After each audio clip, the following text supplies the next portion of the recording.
All right, we're going to start with chapter 4.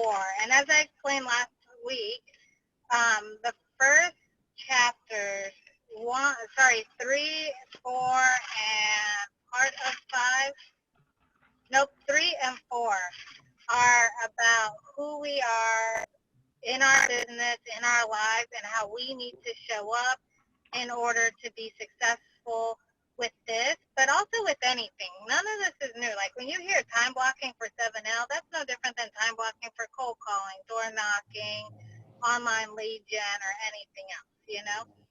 So we're going to talk a little bit more about what we need to be and how we need to show up before we get into like actually connecting with other people. So the first thing is to find an accountability partner. I highly recommend an accountability partner that's at least read 7L. Otherwise, that partner struggles to understand what you're doing and how you're doing it. Like, would you agree, Doretha? Because you have people in your office who've mentioned 7L to you, but they don't really like get the big picture. Right. They always find something else to do, and I told them that you have to know the steps so you can always stay on track. And if you have someone that has read 7Ls, they know that that's key because you're going to get busy and you're going to have distractions.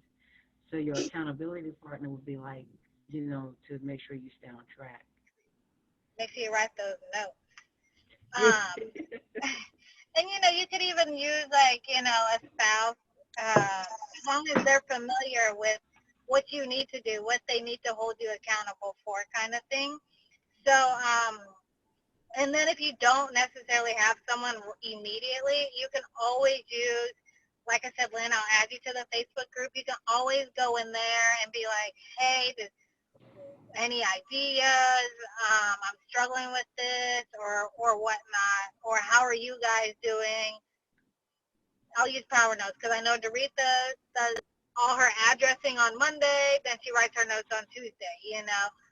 where somebody else might do five notes a day, Right. addressing and routing. So everybody does something different, but even like with accountability, I have a guy that I like call or I'll text him and be like, oh, I got my calls done this week, and he'll ask like, so what's the plan next week, or good job, or whatever, but he'll check in and be like, have you been making your calls? Um, and he is 7L. I met him at the Referral Masters Summit. But yeah, so just somebody who help you not slack off. Um, and so the perfect day, and every real estate agent says no 2 days are the same, right? No. But we all kind of have an idea of how we would like our days to go. So I would recommend using, if you have Gmail, use your Gmail account, your calendar, and create a new calendar that says like ideal week or something like that. And then you can like play with it because you can make it not visible on your big calendar. And so you can be like, oh, this is the time I work out, I go to the gym. This is my prep time. This is my call time. This is my time with meetings with buyers or sellers. And, part of being good in real estate, being good in life in general is scheduling things instead of Right. letting it just happen, right? So I met this agent. She was Keller Williams. It was back when I was like new and I was like interviewing and going to different things. And she was telling us that for like 20 years, her schedule was you could meet with her at 10, 2, 4, and 6 on like Tuesdays and Thursdays. And then it was 10, 2, and 4 Monday, Wednesday, and Friday. So if you wanted to see a house, you saw the house in whatever available spot you saw it in. You wanted to, especially like a consultation, initial, whatever.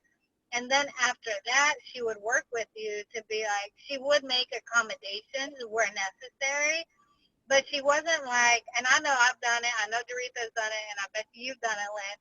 you get a lead and they're like, we want to see it at the most inopportune time for you, and then you bend over backwards and make it happen. Or we want to see it in 5 minutes, and you're like, man, I'm supposed to be doing this instead, whether it's calls or whether you're supposed to be going to dinner with friends or something, and or you're supposed to, like, let's say you're supposed to come to 7L, right?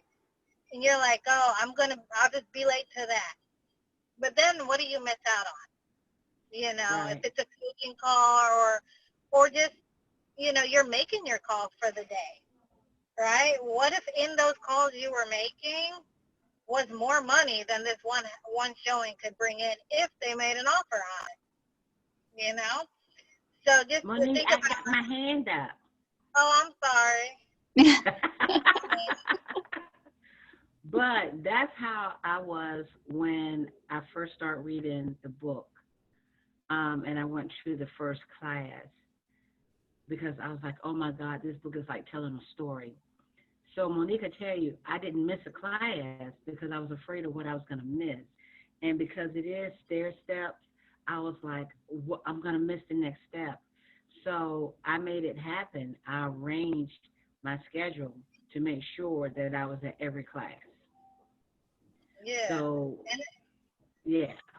and that for me, that kind of tells me how serious people are. Like if they come late a lot or they miss classes, it's just like, it's how serious, not how serious they are about the person, but how serious they are about bringing 7L into their business. And so then it tells your people how serious you are about them. You know, who are you canceling on? Are you missing something for your children or your grandchildren because you're like, oh, I got to go do this. Now, there's always going to be some time that maybe you can't, but we all know the person who is constantly like, oh, I can't make this because I got to go do this. I got to go do that. And it's because they fail to plan. It's not because they're super busy. It's because they fail to plan. So I would say, like, do your perfect work week, and see, and then start asking your question, like, how can I make this a reality? Mm-hmm. I don't show houses on Thursdays when I'm in the market. I just don't. I do network stacking, and I find it's just very inconvenient for me to show a house or something. So I will just ask another agent to open the door for me. I'm on a team, so it makes it easy, but when I'm not on a team, I have friends, right, who are agents. And so I'll be like, hey, can you open these doors for me? And I would do the same for them if they want to take Wednesday off from showing. Or I know Doretha has an early day on Tuesday. Right. So I could show houses for her so her people aren't missing a beat, but she's still keeping true to her schedule. So yeah, protect your time and build in the things that you want to build in. If you want to take a half day, I hear agents say, oh, I'm going to take a 4-day weekend. I take a 4-day weekend every month because I'm in the reserve. So I fly to Texas on Friday and I fly back on Sunday night, and I'll do some like admin stuff because I don't get in until like midnight, 1 o'clock Monday morning. So I'm not getting up at 6. Not happening. But it's interesting because another agent would look at me and wouldn't think anything of it because it's something I have to do because it's work. But they would not take that 4 days for themselves to be with their family or to check out, you know. And so, which once again, Lynn, like if I was licensed down here, you might be like, hey, Monique, I'm taking the second weekend. You know, I want to take a 4-day with my family. Can you open doors for me? So maybe you do answer your phone or text me and say, hey, Monique's going to open doors for you. Monique can help you over this weekend while I'm away, kind of thing. And it's, in this world, it's about generosity, appreciation kind of thing. So it's not like I'm going to be like, well, I'll open the door for you, Lynn, but you got to pay me.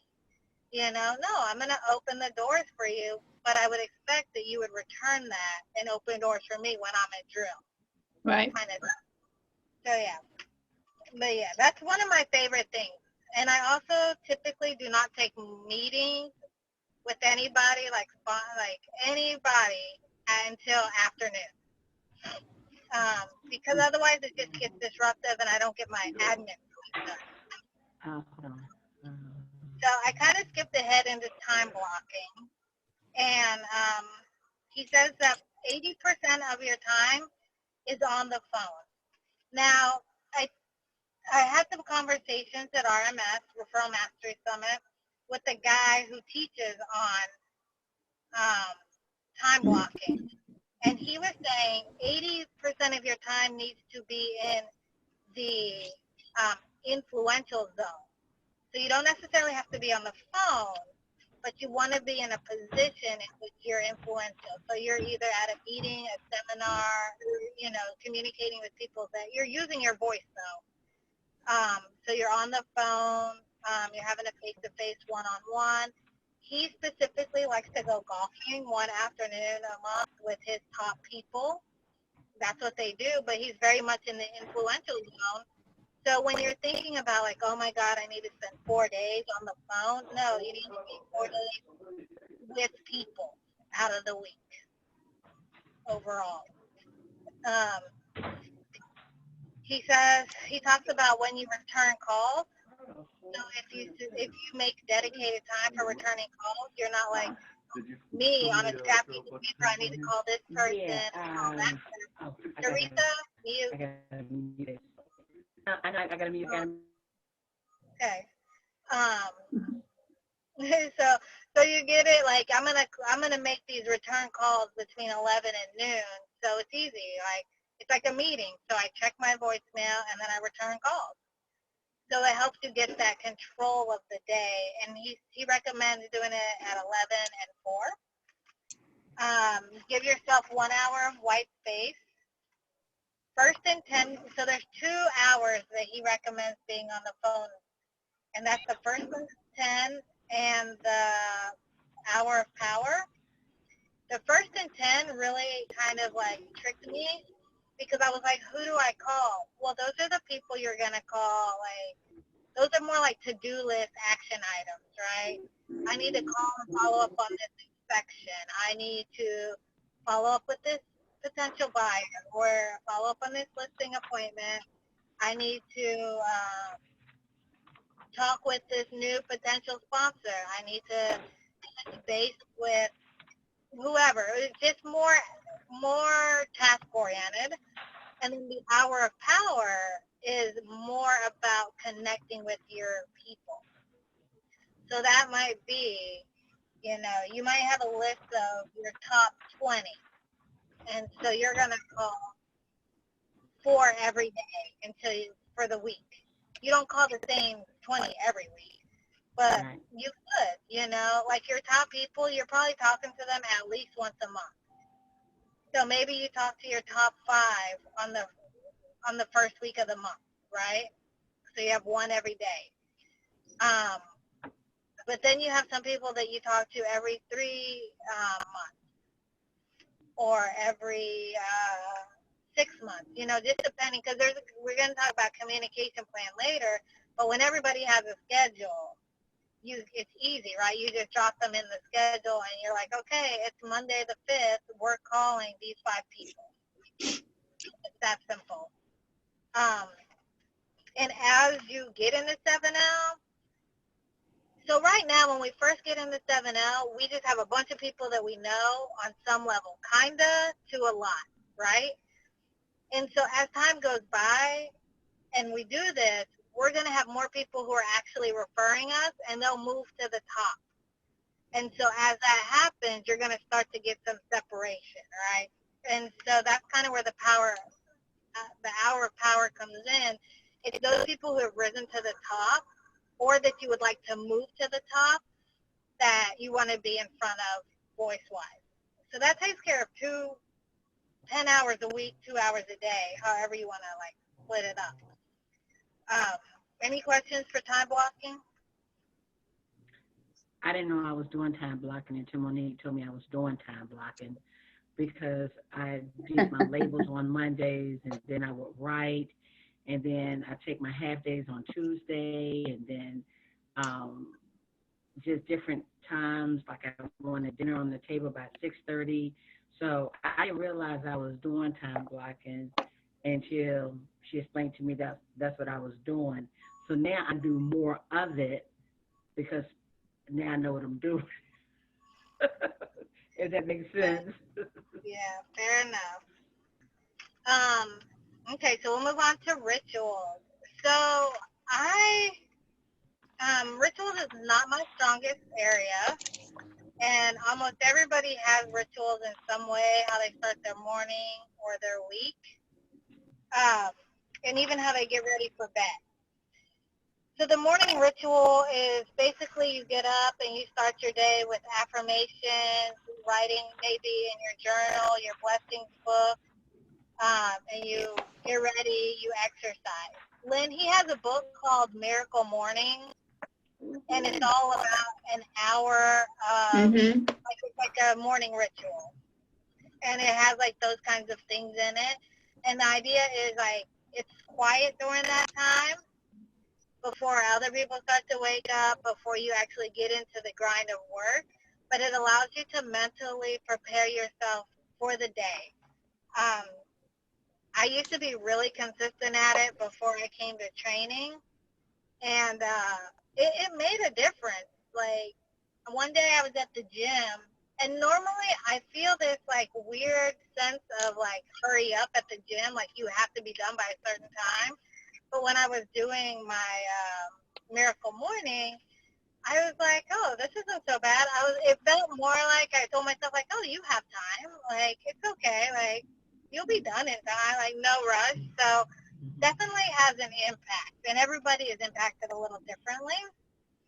The pre-leave ritual is about cleaning your desk and getting it in order for you to show up to it the next day, which I think is equivalent to making your bed in your personal life, right? You make your bed to start your day off right, so that when you get home, you're not like looking at a mess. And I think cleaning your desk is the same thing. And it'll be different for everybody, whether you have a home office or you have like a physical office, or like for me, I had like a space, but I pretty much took my office with me every day in a bag. So it'll vary. Mm-hmm. The pre-sleep ritual is more in soon as I kind of winding down and getting your mind like off of work. You can reading, visualize your next day, pray, do yoga, meditate. So it's really about kind of like disconnecting and winding down. And then the Sunday night ritual is about preparing for the week, like meal planning, um, planning what you wear. Yeah. And that sounds crazy. I thought it did anyway, until the other day, I was like, oh, it was Sunday, and I was like, oh, I should prepare my clothes for Tuesday, because Tuesday we go to PT in the morning, so we don't wear this uniform into the office. We don't wear this uniform first. We wear our PT uniform. And so I was just like, oh, I could just prepare my bag and set those clothes out for Tuesday, and then, like, we'll be good. And it would save time, So I thought it was weird when I first read pick out your clothes for the week. One lady said in a book club that I was a part of, was like, yeah, I didn't realize what it was for, but I couldn't find my scarf this morning that I wanted to wear, and I wasted so much time. And so it's little, it seems kind of quirky, but it definitely has its value and benefit. So, yeah, so Ranger That's clothes, called sanity for me. that's called sanity. Hold on. Right? That's awesome, sanity. That's what we all need. Teresa? Lynn, I'm doing this thing where I'm cutting out all this sugar out my diet, Mm-hmm. and it's actually, I feel a difference, but I have to consciously like buy certain foods, and then I have to consciously put it in something, bring it to work, have it in my car, have my Ziploc bag. So that's what I do on Sundays. I say, what am I Mm-hmm. gonna eat? Because I can't go to my go-to food. So Right. this is like not just real estate, but like on other personal things that you want to do in life. Right. So I was Well, like, what do I have to do? I feel like I do it a lot with my kids because I have to plan whether they get lunch in the morning, what they're going to eat for breakfast. Are their clothes ready? You know, do they have any activity at school? So, and I'm trying to get them more into pre-preparing any lunch foods that they'll take, and then just making what they need cold in the morning. And then at night, I do have my night ritual. In the morning, I have my morning ritual. And then throughout the day, you know, I have to leave by a certain time to get the kids from school, and I do my exercise in the morning. So I'm starting to do some of these things already as part of our life. But when I read this in the book about the rituals, they talked about planning for the week, a good day. And I had stopped that at one point, but I think that needs to be put back into the list of rituals. So I definitely see where it can be a benefit, because in my life is chaotic enough with everything going on that I've got to have some type of sanity. And that's how I keep my sanity, is by having schedules.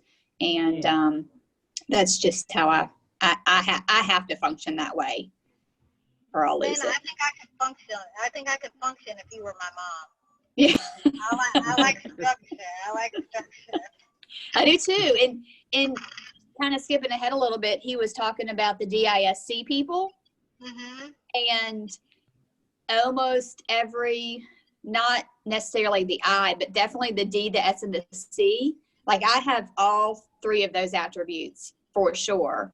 So it makes it kind of hard to identify with just one, but there's a little bit of me in all of that, or a little bit of that in me. And everybody should have a little bit to some level, because it's kind of, everything's on a spectrum. And wherever, you know, whatever your highest letter is your dominant, and it's the one that you default to, right? Like, I can be super casual, happy-go-lucky with you, but let crisis happen, and I'm a C. I'm a C. We need structure. We need to put things in place. We need to get people organized. Like, I don't have time to be your friend. This is not about being friends. We need to get this done. Right. You know? And so I need the I's to stay away from me. You know, I need the D's to make decisions. Yeah. So yeah. I think I'm a lot of D. I think I'm a lot of D, and I have a contractor that gets his feelings hurt when I don't go in and say, hey, how's it going? How's your day? You know, I don't greet him. I come in, I have limited amount of time. I need to know what you need from me, what I need to do, where I need to go. I don't have time for the little chit-chatty talk. And my dad's like, you know, you really need to say hi to Kevin today. Hi, I'm here. Just me being here. That's hi. Yeah. No, I feel you. Yeah. Because it's like an afterthought. You're like, oh, yeah, by the way, good morning. See you later. Yeah. So, you know, I'm an I. Yeah. I'm an I. Okay. All day. I owe up to it. That is me. I will embrace that.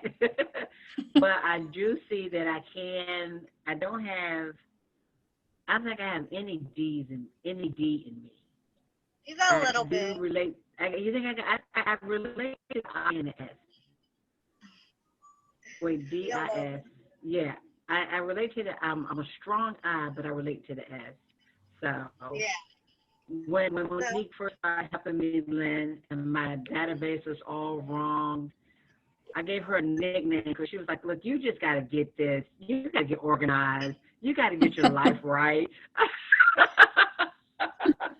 And it's hard. Lynn, you can probably, like, relate. Like, you're not trying to be mean. You're not coming from a bad place. You're just like, dude, you need to get this done. Like, I don't care how you do it, just get this done. Right. And so, and then, like, but even, like, how do you, relate?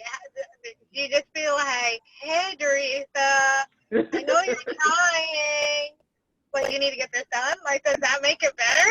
Like,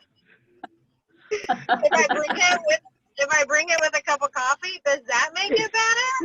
Like, just get it done. So that's something I struggle. Like, I want to really learn how to identify people's personalities and then how to communicate with them, adjust my communication temporarily to fit them. So yeah, that's what I want to do. Network stacking is next. I don't, Lynn, do you do a lot of one-on-one or plan to do one-on-one? No, I don't. Okay.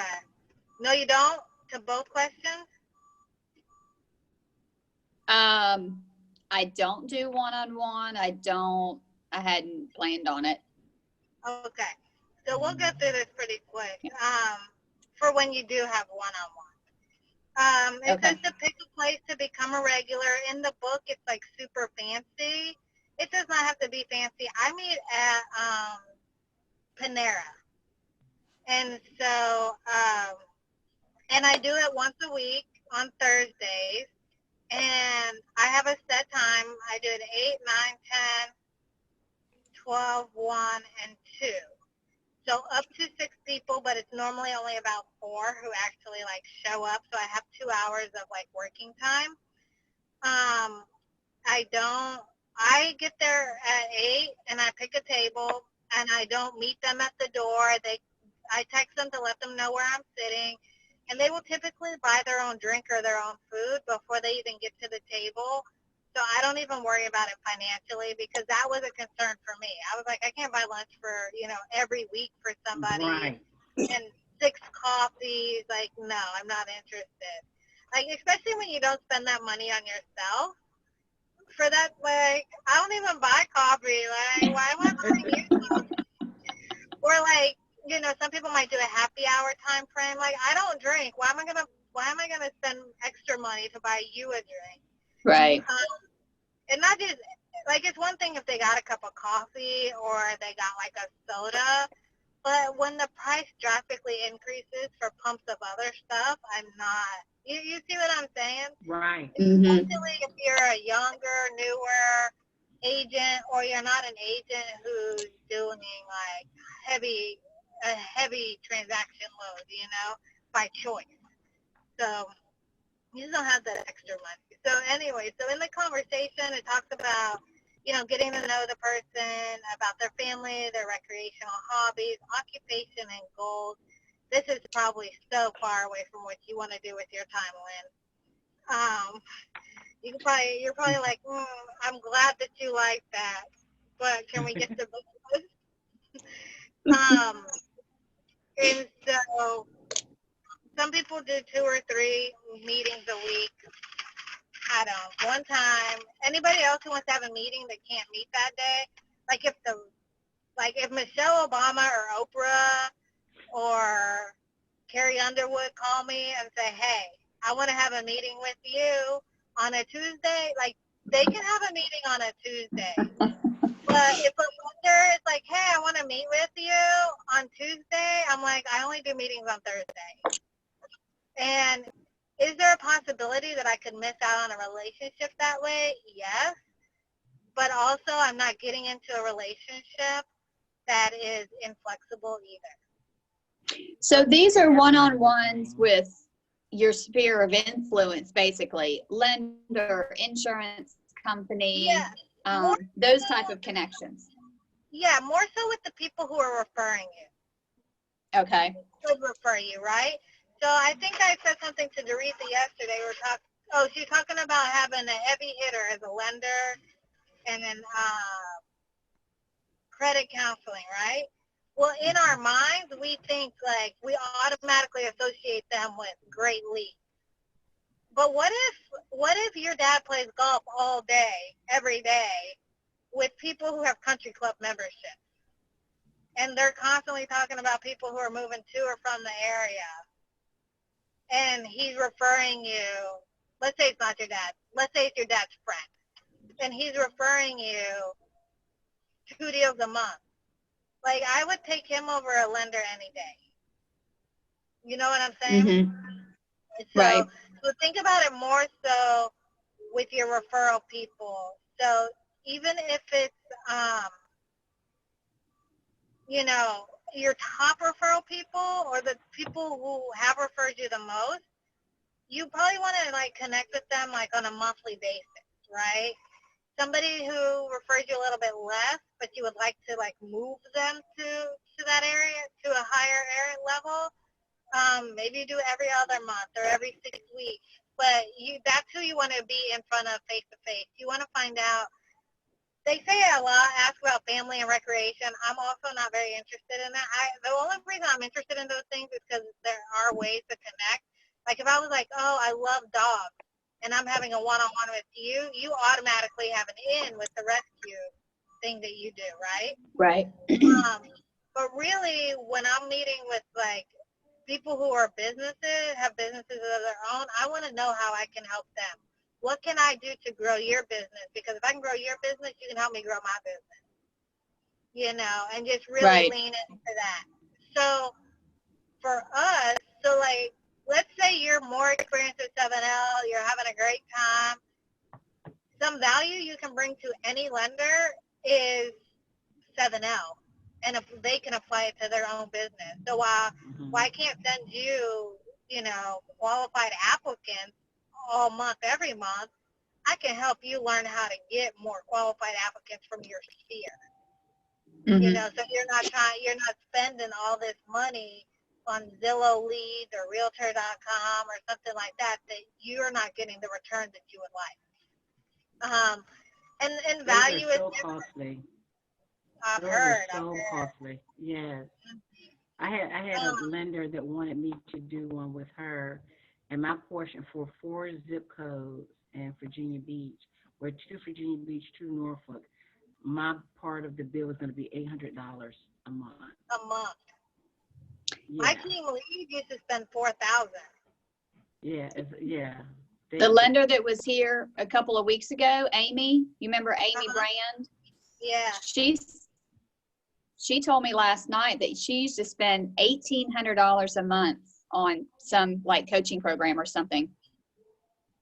Oh, wow. Not now, but she used to. Yeah. She was like, that was way too much money. I'm like, yeah, that's crazy. Yeah, and when you think about that money, even if we take something as small as $800 a month, that's $7,200 a year, right? Or sorry, 96. So for almost $10,000, you could start paying people to work with you. I mean, with the exception of restaurants, you could literally pay these people to work with you. Yeah. Like on the street, like you thinking about buying a house, like if you want to buy a house with me, I'll give you X $1,000 or X $100, you know? And they would do it. And so, which is kind of probably how USAA gets all their business, right? They have, because of the bank, they have a way that they can give money if they use their agents. But yeah, so definitely keep that in mind.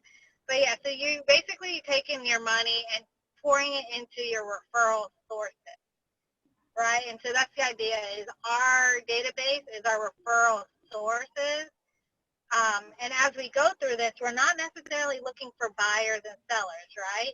Buyers and sellers are the natural consequence of us nurturing our referral sources. Right. So when I'm out there and I'm having coffee with Susie every month, I'm not having coffee with Susie because I think she's going to buy or sell, but because Susie is a hairdresser and has a lot of clientele that she is face-to-face with every single day. And that she's in the influential zone with them. And there's a good chance that they show up every 6 weeks. Mm-hmm. And if Susie's at a block salon, there's a chance that they show up every 2 weeks. Yeah. And not only are they there every 2 weeks, the people are there every 2 weeks, and they're there for hours. Yeah. Because their hairdresser always backs them up, right? So I remember I used to go in, and I'd go in at 8, and I wouldn't get out until 2. You know, and so I'm sitting there talking to people, she's talking to people, and we're just talking about anything that comes up. And if you can be that person, then that's who you want to be in front of. Be like, oh, Lynn just told me about this great home buying. I love the NACA program. I told you about that, right, Lynn? Uh-uh. So NACA is Neighborhood Advancement Coalition of America, and their program is a mortgage program, no down payment. Closing costs are paid by the lender, which is normally Bank of America or Citibank. No PMI, and they don't use the credit score to determine the rate. And there's one more thing. No down payment, no closing costs, no PMI. Oh, they can buy their rate down as low as, I think, 0.68. So if they get closing costs, they can use it to buy the rate down. They can use it for a down payment. And so I use that for everybody, right? Because everyone's ears perked up when they hear no down payment, no closing costs. And Right. so, and in our area, they were only coming once a quarter to do a presentation. Now I think they're coming at least once a month, maybe twice a month. Right. And so I would go to the hair salon and be like, hey, Susie, look, this is a great opportunity for anyone looking to buy a house. And they have a cool little flyer you could print out if you wanted to. They have rules around, they don't want you to act like you work for them, so that you want to create that separation. But if you're the one advertising it for them or passing the information out, it removes all the objections that renters have, right? And so that's like something I would do. And then I'm meeting with Susie regularly at my one-on-one. And so I'm top of mind to her. If anyone says anything about buying or selling a house in her salon, she's like, you got to call Monique. As a matter of fact, I can have her trained to say, hey, can I give Monique your information? She's an amazing agent. Because that's the goal. That's the goal. We're creating our own market team. Networking events. Do you do a lot of networking, Lynn, or plan to do? I do a little bit, not a whole lot. I haven't been able to. We have a local real estate investors association, and unfortunately, I haven't been able to make the last several meetings because I've got something going on with the kids or whatever. So I'll just highlight this part because this is more about how you get into networking and navigate the room quickly and leave, basically. He's saying that you should call ahead if it's a new group to the organizer. Ask them who the connectors are. Ask them if they will connect you with them if you come to the meeting. When you meet those people, you chat them up, learn a few things about them. If they're like prominent or something, I mean, you could do it. You could be like, if you met me, you could set up like Google alerts with my name so that if anything came up, you could be like, oh, Monique, I saw you in the news, blah, blah, blah. Or if I said that I really liked unicorns and like unicorns were a real thing, you could be like, oh, Monique, there's this unicorn breeder and they were in the news, like, and it made me think of you. So it's just like additional tools to help you connect, to help you have a reason to connect with people. And then the goal there is to get them from that meeting, move the relationship from that, we just met at this meeting kind of thing, to one day having a one-on-one with them.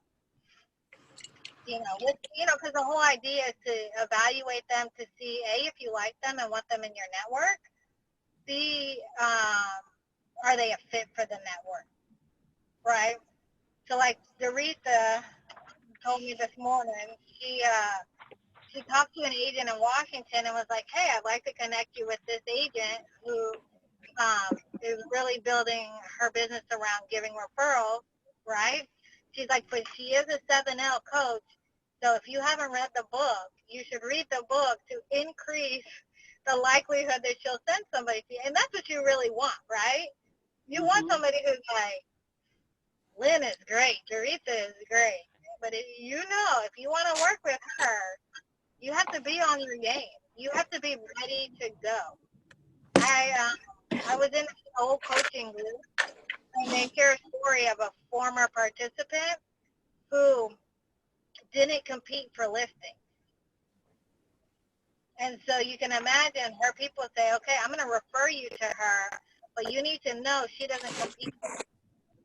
So if you don't know for sure off of my recommendation that you want her, you shouldn't call her. You And know? I like that it won't be one-sided, because you both read 7Ls, and you know it's a referral business. I'm looking out for you, you're looking out for me. You know, we're connecting people with people who want to be connected with people who looking for a certain level or standards. And so here, if someone says 7L, you know they know generosity generation. They know the zones. They know the affirmations. They know about the connectors. So when you find someone that else is doing 7Ls, you almost got like your little private club. Mm-hmm. Yeah. You're speaking the same language. Yeah. Have both of you guys attended a BNI meeting in the past? Yes. Mm-hmm. So, like, I wish I had, like, BNI, but with this methodology. Like, I wish I just had, like, my key people, you know, whether it's 10 or 20 or 50, that we just understood, like, we like each other. We all have a similar way of how we do referral business and how we treat our clients and whatever. So I know that, you know, when it's time for the annual whatever at the financial management company, well, people can go there without feeling like they're being sold all the time. And, you know, yeah, so I wish, like, that was a thing. So maybe one day. So that's kind of the gist of the networking event. Success stories. The idea behind the success stories is to help with just putting the goodness out there for people, right? So, Lynn, if you have 12 stories, when the book was published, he said to send story number 1 out by email and then story number 12 out by mail in the same month. So your people were seeing 2 stories but different mediums, you know? And so now with social media, you can leverage it even more, and people really don't remember things. Because I posted a success story about 2 weeks ago on my Facebook and got lots of response to it. Congratulations. It was my very first deal 2 years ago. And I posted it. I posted the same picture and everything. And so don't even worry about that. So that same post, so story number 1, let's say it was on Facebook in January. So in March, it might be on LinkedIn. May, it might be on Instagram. So you see how you can use it throughout the year to get in front of your people on different platforms. So that's kind of the whole magic behind the success story. And it doesn't have my first one was kind of long, and I want to shorten it to maybe be like, you know, oh, I met, you know, me and, so there's a girl that I want to sell a house to in Virginia. We actually went to high school together in Texas, you know, 20 years ago, right? Wow. And so, you know, I'll probably share that story if we were able to do a deal together, you know, like, we met 20 years ago in high school. Life took us our separate ways, but we both ended up in Virginia, in the same part of Virginia. And it was like my pleasure to help her find a home for her and her family. You know, who's next? And then here's your number, that kind of thing, you know. So keep it, you know, medium length, I would say, but they give you 7 steps in the book. So that's pretty much all of chapter 4. Do you guys want to leave early or go to chapter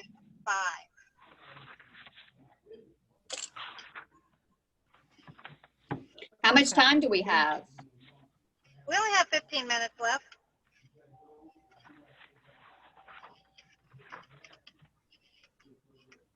It's going to take you longer to do. Can we get? We probably won't get through 5. Yeah. Let's You wait will, then. I'd rather get through it all at once. okay. Okay.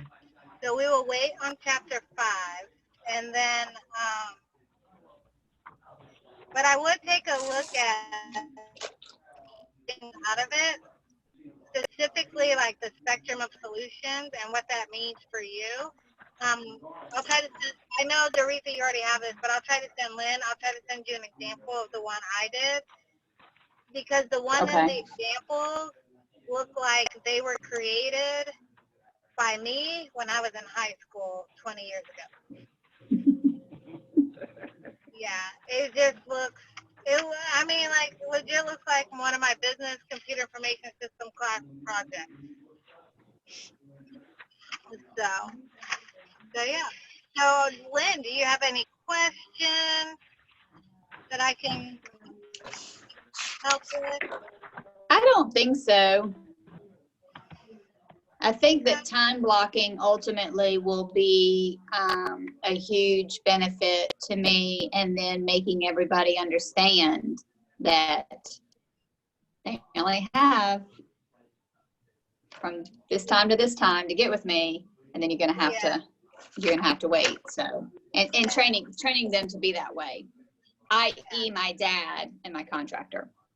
Yeah. So, did your dad involved in the in your real estate investing with you? Yes. Yeah. Well, yes. And right now he's working on his house. Okay. So your So dad and the contractor. he Kevin, just is bought a that house Kevin? and they're working on it. Okay. Kevin, yeah. And Well, Lynn, make sure where you are say hi to you? Kevin. Maybe you should text Yeah. Kevin. Maybe you should text Kevin today and be like, "Happy Valentine's Day," just so he knows that you care. Yeah. Well, I've already talked to him. Oh, so you're good. Well, I've You're already good. talked to him, but yeah. It's like on your I to-do can list. say, by the way, happy Valentine's Day. Yeah, it's like on your to-do list. Say hi to Kevin. Okay. So, Hey, Lynn, Doretha, do where you are have any? you? She's in Mississippi with me. Oh, okay, okay. I'm gonna post today. Yeah. And like when South we get off, Mississippi. I'm gonna post my housewarming story. I'm gonna post that, and I'll post it in our 7L group so Lynn Okay. can see what I did. I've been meaning Yeah. to post it Well, you for a can week tell now. Lynn real quick. You can tell her real quick. Yeah. Tell me. I have a girlfriend that really wanted to use me as her agent, but her husband's sister finally passed her real estate exam. And so she couldn't win the argument to use me. And so I told her that was fine. You know, we're friends. You fought Yeah. for me, and that's okay. Yeah. Well, they finally found a house, and I asked her, you know, like I said, how was it? I said, do you love the house? And she was like, it's a place I can raise my children. And I was like, oh, she said my experience was not good, you know, because she was just new. And we all knew, and we all have our first deals, but Right. she's a strong D, Mm-hmm. very strong D. Mm-hmm. And so that was very hard for her. And she has not heard from her sister-in-law since. So, and she's That's crazy. yes, she's boho. Yeah, she's a boho. So she Bohemian. yeah, or is it hobo? Not a hobo. She's a boho. So she's very hard to buy for. She's very Mm-hmm. hard Oh to, my. you know. She could put on a potato sack, put a belt on it, and it looks like she's runway ready. So what I did, because we are friends, I invited 20 of our friends to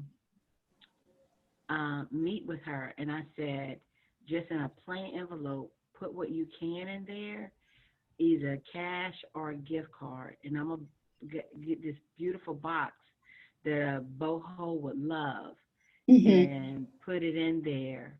And we met. I said, "Do you like Red Lobster or Olive Garden?" She thought she was meeting me for lunch. And when Mm-hmm. she walked in and saw all of us there, and we started clapping, she said, "Oh my God, why are we here?"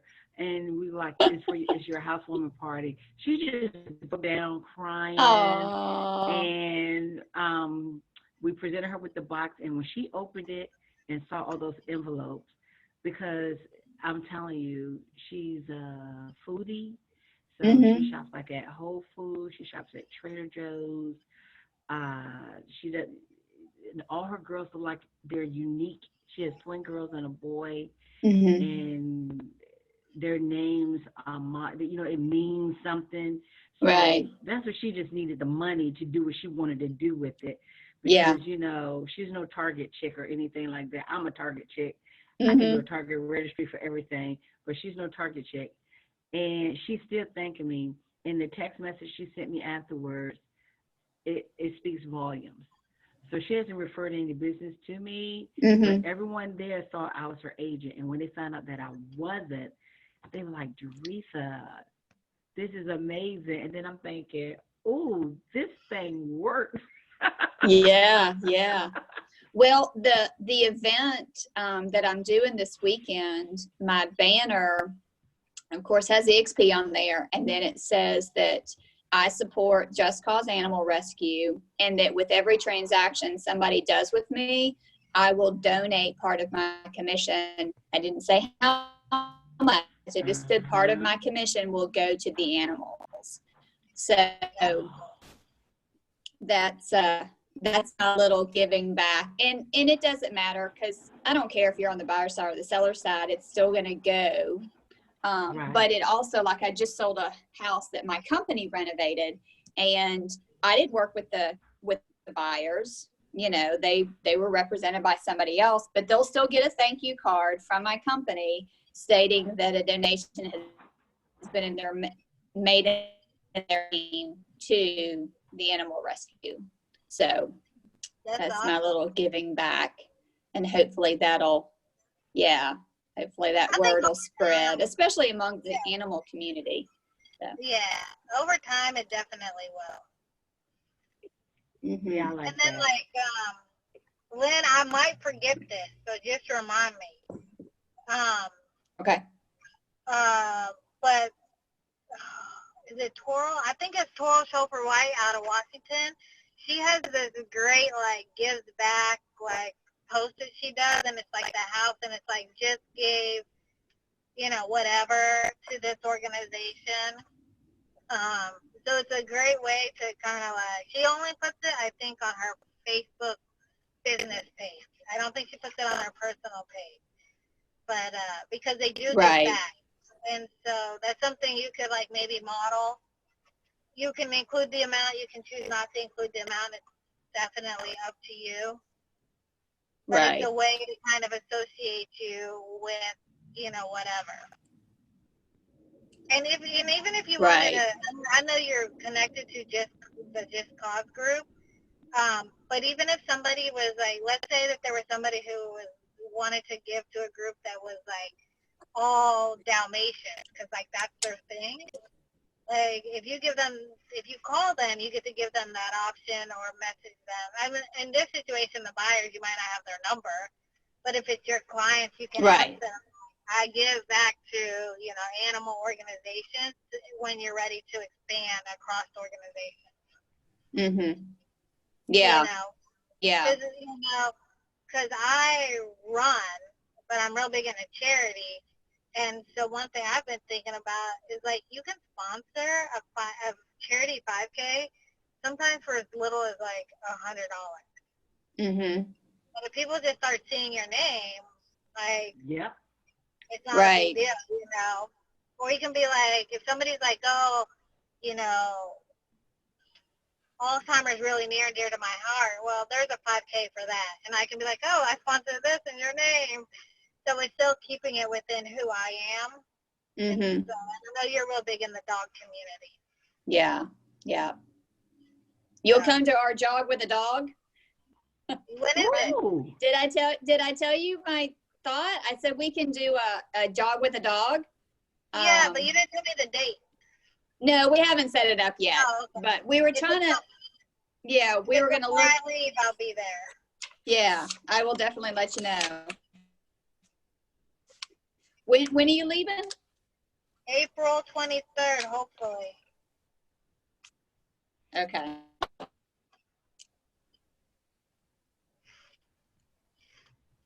So, well, that's all I have for you ladies today, and I will see you guys next week.